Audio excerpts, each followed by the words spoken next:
वरुण धवन की movie baby John आज theatres के अंदर रिलीज हो गई, जो कि अपेरेंटली थलपति विजय की मूवी थेरी की रीमेक है, जिसको डायरेक्ट किया था एटली कुमार ने, जो कि इस मूवी के वन ऑफ द प्रोड्यूसर भी हैं। अब मुझे पता है कि बहुत से लोगों ने थेरी मूवी देखी हुई है, पर ऑनेस्टली बोलूं तो मैंने अभी तक थेरी मूवी नहीं देखा है। पहले से नहीं देखी हुई थी, और जब ये पिक्चर अनाउंस हो गई तो मैंने सोचा चलो ठीक है, अब सीधा थिएटर में ही देखेंगे। सो मूवी कैसे लगी मैं आपको आज उस पर्सपेक्टिव से बताऊंगा जिसने ओरिजिनल मूवी नहीं देखी है। So stay tuned. इस मूवी के बारे में जो एक बात बहुत एविडेंट है, इसके बारे में हर कोई बात कर रहा है, पहले मैं उसके बारे में बात कर लेता हूँ, और वो है इस मूवी का बीजीएम। भाई बीजीएम इसका क्या था भाई, मुझे तो बहुत ही बेकार लगा। मतलब कहीं भी कैसे भी जब मन किया गाना चला देते हैं। अगर तुम सोच रहे हो कि मैं ऐसा कुछ बोलूंगा तो तुम गलत हो। बीजीएम इस मूवी की सबसे स्ट्रॉन्गेस्ट पॉइंट है। जितने भी एलिवेशन वाले सीन्स हैं वो इतने इम्पैक्टफुल फील होते हैं, उसकी सबसे मेन वजह ये बीजीएम ही है। फिर इसी सेम बीजीएम को कट कर करके हर एक सिचुएशन में यूज किया हुआ है, और कमाल की बात तो ये है कि ये हर सिचुएशन में फिट भी हो जाती है। यहाँ पे मैं बताना चाहूंगा कि एक एक्शन मसाला मूवी है, तो इसे देखने के लिए तुम उस हिसाब से ही माइंड बना के जाना। यहाँ पे तुम्हें over the top action scenes मिलेंगे, और वो सब भी जो जनरली तुम साउथ सिनेमा में देखते हो। मैं तो पहले ही बोल दे रहा हूँ, फिर मत बोलना कि ये इलॉजिकल था वो इलॉजिकल था। फिर अगर मासी मोमेंट्स की बात करें तो वरुण धवन के कैरेक्टर और जैकी श्रॉफ के कैरेक्टर को जिस तरह से इसमें प्रेजेंट किया गया है वो अपने आप में ही बहुत ही बढ़िया है। मतलब माहौल तो बना ही देता है। जिस वजह से सबसे पहले जैकी श्रॉफ की बात करें तो उनका प्रेजेंटेशन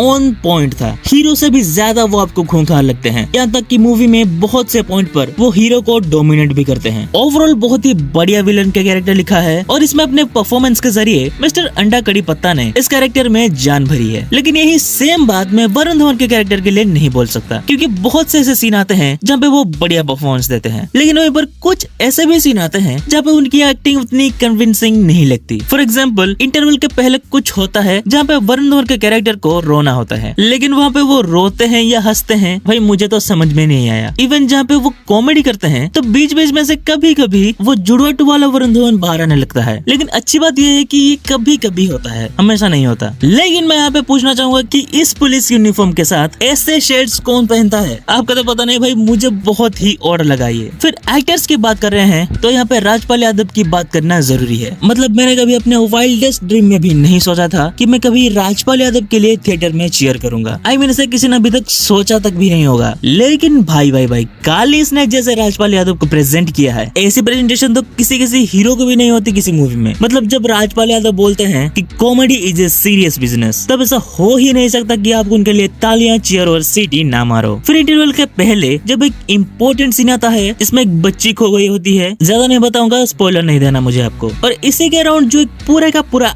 एक्ट लिखा गया है वो बहुत ही बढ़िया लगा मुझे। दूसरों का तो पता नहीं, वो सीन मुझे काफी इमोशनली हिट किया, लेकिन उसका पे ऑफ जिस तरह से देखने को मिलता है वो मुझे थोड़ा सेटिस्फाइंग नहीं लगा। हाँ वो चीज आपको सरप्राइज करती है, लेकिन मुझे उस वक्त फील हो रहा था कि इसको ऐसे नहीं मारना चाहिए था, इसको और थोड़ा तड़पा तड़पा के मारते तो मजा आता। लेकिन आपको इतनी सारी तारीफें सुन के अगर ऐसा लग रहा होगा कि पिक्चर पूरी परफेक्ट है, तो नहीं, पिक्चर अभी बाकी है। नेगेटिव पॉइंट्स में सबसे पहले आता है इस मूवी का ड्यूरेशन, जो कि 2 घंटे 45 मिनट की है, और वो आपको फील होती है। पहले तो फर्स्ट हाफ में फील होती है जहाँ पे कीर्ति सुरेश और वरुण धवन की लव स्टोरी दिखाई जाती है। फिर सेकंड हाफ में भी 1-2 गाने हैं, तो वहाँ पे भी मूवी आपको बहुत ही स्लो फील होती है। फिर ये मूवी ओरिजिनली हिंदी मूवी है, शूट भी हिंदी में ही किया गया है, और हम देखेंगे भी हिंदी में ही, पर देखते टाइम आपको ऐसा फील नहीं होगा। बहुत सी ऐसी जगह है जहाँ पे कैरेक्टर के लिप मोमेंट्स कुछ अलग हैं और वो बोल कुछ और रहा है। इवन की गाने में भी ऐसा ही हाल है। फिर यहाँ पे गाने की बात हो ही रही है तो बता दूं, इस मूवी में 4 गाने हैं, और चारों के चारों एक से बढ़कर एक वाहियात गाने हैं। सिर्फ इसके टाइटल ट्रैक को छोड़कर, और वो दिलजीत वाला गाना थोड़ा बहुत अच्छा लगता है, इनको छोड़कर बाकी गाने क्यों ही थे इस मूवी में। और फिर अब कैमियो की बात करते हैं। पहले तो मुझे ऐसा लग रहा था कि भाई की एंट्री फाइनल फाइट में होगी, लेकिन वहाँ पे नहीं होता, मूवी खत्म भी हो जाती है। अब इतने में मैं सोचने लगता हूँ कि भाई कैमियो कहाँ है, सलमान खान का कैमियो बोल के चूना लगा दिया क्या? लेकिन फिर आता है कैमियो, और मैं बोलना चाहूंगा कि